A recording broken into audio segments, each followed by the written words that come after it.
तर महायुतीमध्ये विधान परिषदेच्या निवडणुकीवरनं संघर्ष निर्माण झालाय। विशेषतः भाजप आणि शिवसेनेतील संघर्ष हा दिवसेंदिवस वाढतोय। शिवसेनेचे एकनाथ शिंदे यांचा विधान परिषदेच्या 5 जागांसाठी आग्रह आहे।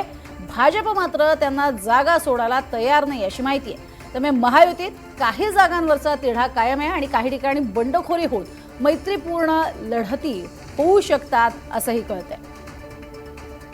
विधान परिषदेच्या जागा वाटपावरनं महायुतीमध्ये पुन्हा एकदा धुसफूस सुरू झाली आहे।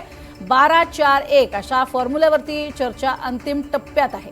तरी शिवसेना शिंदे गट आणि राष्ट्रवादी अजित पवार गट यांच्यामध्ये काही जागांवरनं तिढा कायम आहे। तिढा सुटणार कधी याकडे सगळ्यांचं लक्ष लागलंय। महायुतीमधील जागा वाटपाचा तिढा दिल्ली दरबारी सुटणार का याचं उत्तर काही तासातच मिळणार आहे। अमित शहा यांच्या बैठकीमध्ये अंतिम निर्णय होण्याची देखील शक्यता आहे।